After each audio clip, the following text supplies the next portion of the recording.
यहाँ दोनों ही जीव अवस्था में बैठे, कैसे पार होंगे? कहते कर सेवा निर्बंध की, उसकी सेवा कर जो चार दाग से न्यारा है।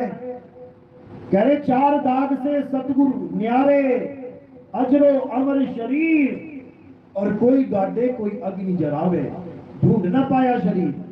चार दाग कौन से हैं? पहला दाग है जन्म लेना, यानी सतगुरु यानी परमात्मा कभी मां के गर्भ से नहीं आते।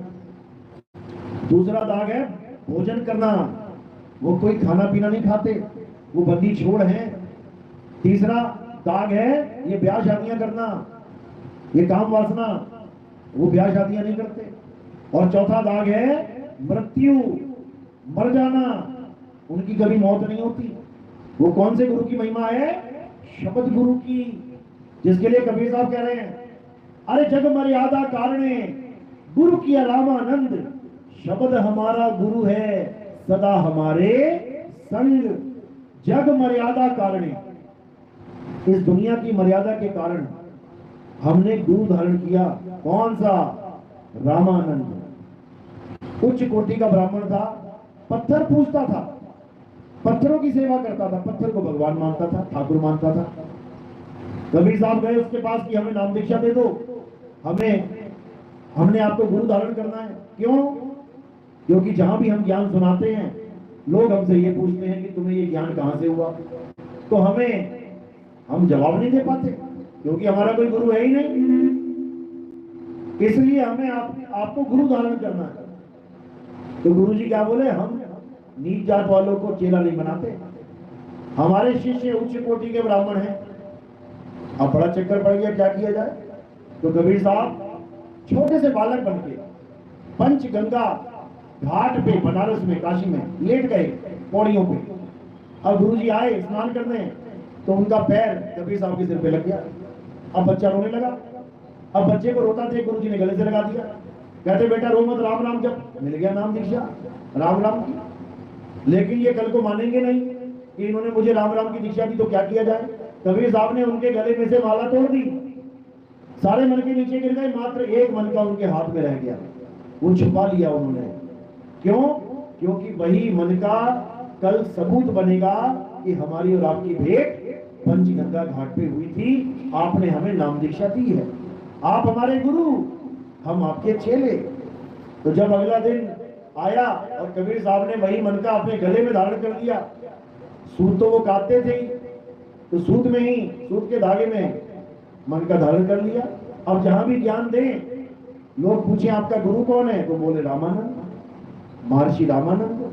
पूरे शहर में हल्ला मच गया कि ये कैसे हो गया, वो तो उच्च कोटि के ब्राह्मणों को शिष्य बनाते हैं, ये एक जुलाहा नीच जात का, इसको कैसे बना लिया चेला। खबर पहुंच गई गुरुजी तक। गुरुजी ने कहा बुला के लाओ कबीर को, वो झूठ कैसे बोल रहा है। कबीर साहब जब सामने आए उनके, तो 7 पर्दे लगा दिए, क्योंकि वो नीच जात वालों के दर्शन भी नहीं करते थे। तो 7 पर्दे लगाए और कबीर से वार्तालाप चल रही है। हाँ भाई कबीर, मैंने तुझे नाम कर दिया। कहते मैंने पंचगंगा घाट पे आपसे नाम लिया था। कहते मेरी मुलाकात तेरे साथ कब हुई? कहते हमारी मुलाकात हुई थी गुरुजी। तो वार्तालाप करते करते गुरुजी को याद आया कि समय हो गया पूजा का। तो कहते मैं तुझसे आगे नहीं बढ़ूंगा, बाद में तेरे से मैं बाद में बात करता हूँ, मैं जरा पूजा कराऊं अपनी। तो अपनी पूजा कैसे करते थे? वो मन में करते थे। आंखें बंद करी, ठाकुर जी की मूर्ति सामने आई, उनके कपड़े खोले, नहलाया धुलाया, कपड़े पहनाए, माला पहनाई, उसके बाद मुकुट रख दिया। ये उनकी पूजा थी, रोज की दिनचर्या। मुकुट रखने के बाद आरती होती थी। तो कबीर साहब के साथ जब वार्तालाप हुई, आपको पूजा कैसे कर रहा है? ठाकुर जी की मूर्ति सामने ध्यान में लेके आए, कपड़े खोले, नहलाया धुलाया, कपड़े पहनाए, मुकुट रख दिया, माला डालनी भूल गए। अब मुकुट कैसे उतारे? माला डालने के लिए बड़े चक्कर में पड़ गए। इस कबीर के चक्कर में मेरी इतने वर्षों की मेहनत, इतने वर्षों की पूजा आज खंडित हो रही है। बिना माला डाले मैं आरती कैसे करूंगा? तो बाहर से कबीर साहब की आवाज आई, अरे गुरुजी, मुकुट उतारने की जरूरत नहीं है, माला तोड़ के पीछे से गांठ लगा के डाल दो। अब इतनी बात जब समझ में आई तो भागे गए बाहर, हटा के पर्दे वर्दे। अरे भाई तू कौन है? कौन है तू? मेरे मन की दशा कैसे जान रहा है? मेरे मन की बात कैसे पकड़ ली? तुम कौन हो, बताओ मुझे। कहते गुरु की कुटी में चलो जरा। मैं वही हूं जो तुम्हें पंचगंगा घाट पे एक बच्चे के रूप में मिला था। अरे वो तो छोटा सा बालक था, तू तो 5-6 साल का लड़का है। तो वही छोटा सा बालक बन के भी अपना रूप दिखाया कि देखो यही था ना। अरे यही था भाई, कौन हो तुम? तो कबीर साहब ने कहा कि मैं इस संसार में काल निरंजन से लोगों को बचाने आया हूं, मैं इस जीव को बचाने आया हूं।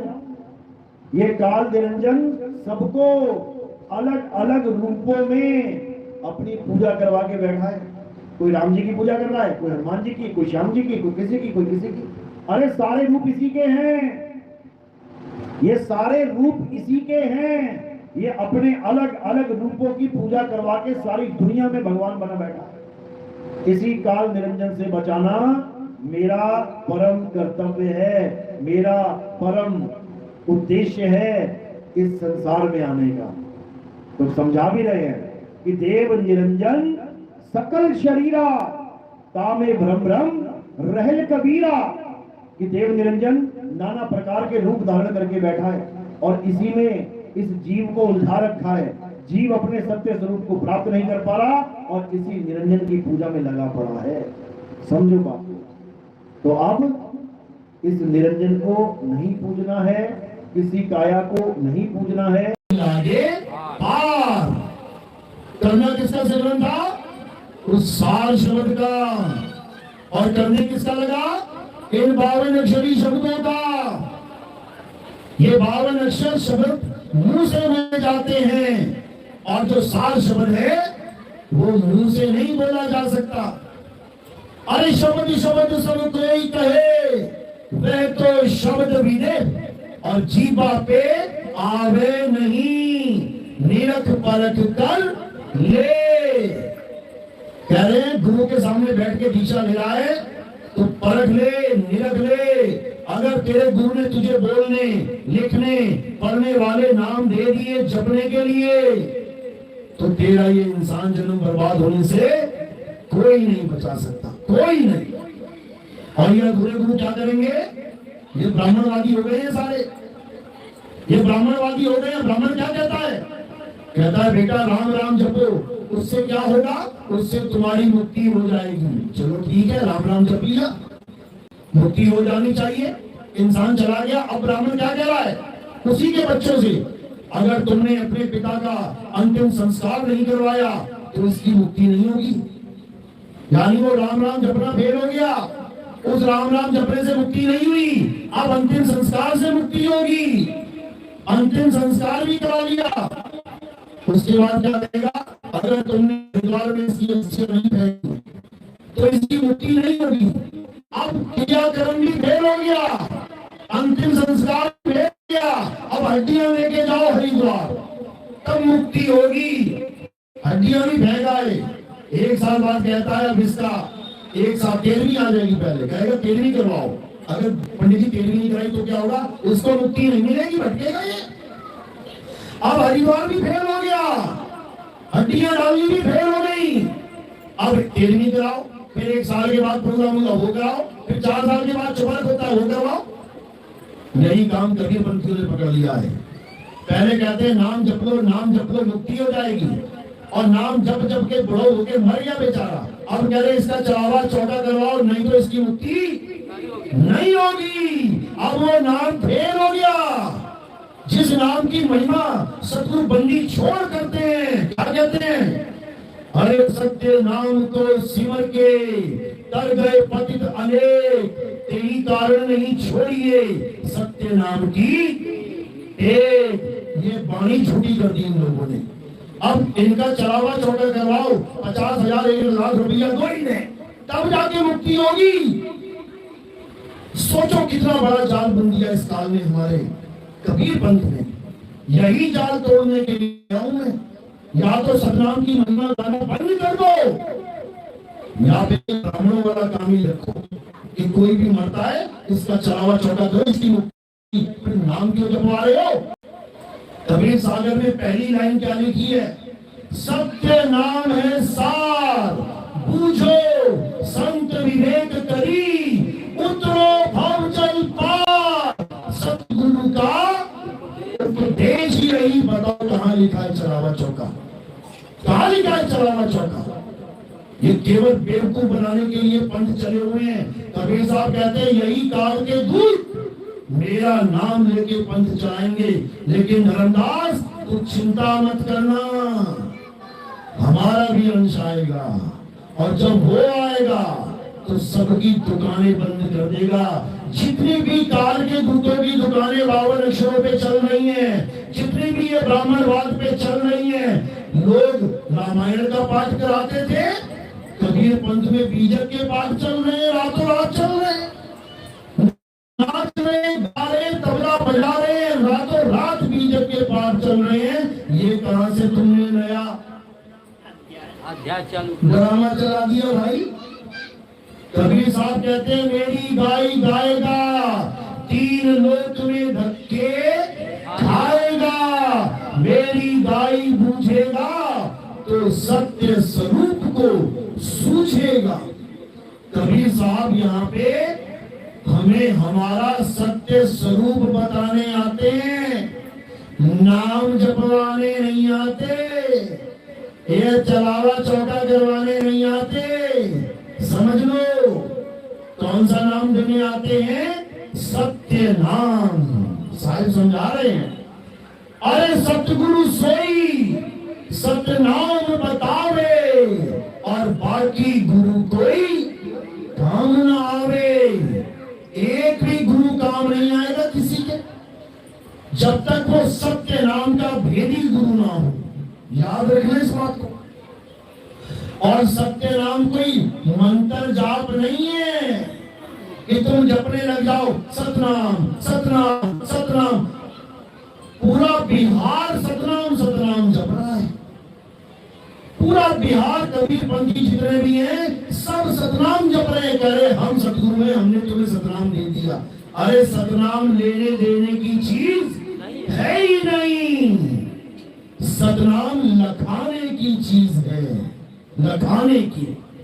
सोई गुरु पूरा कहावे, जो 2 अक्षर का भेद बतावे, एक छुड़ावे एक लखावे, तब प्राणी निज घर को जावे। समझ लो बात, ये सत्यनाम कोई मंत्र जाप नहीं है कि तुम इसको जपते रहे तुम्हारी मुक्ति हो जाएगी। अरे सत्य नाम कोई नाम नहीं, ये है आपन रूप, और जो जाने इस भेद को पावे आप स्वरूप। अपने स्वरूप को पाना है, तुम्हारा स्वरूप ही सत्य है। और जितने परमात्मा के नाम बना के ये इंसान बैठा है वो सब झूठ है, झूठ है, 52 अक्षर का खेल है। कबीर साहब कहते हैं गुरु ग्रंथ साहब में, 52 अक्षर लोक त्रय, सब कुछ इन्हीं माही, ये अक्षर खिल जाएंगे, वो अक्षर इनमें नहीं। वो अक्षर कौन सा? वो तुम्हारा आदि अक्षर, तुम्हारा असली स्वरूप। ये 52 अक्षरों में नहीं आता। ये आत्म देव है, देवों का देव, महादेव, आत्म देव है ये। इसको कोई मारने में, इसको कोई जलाने में, इसको कोई काटने में सक्षम नहीं है। समझ लो, इसी को अजर अमर अविनाशी कहते हैं। इसी की महिमा कबीर साहब गाते हैं। अरे अविनाशी की आरती गावे सत्य कबीर। किसकी आरती गा रहे हैं? इस अविनाशी बात है। वो तो कहाँ ढूंढे रे बंदे, मैं तो तेरे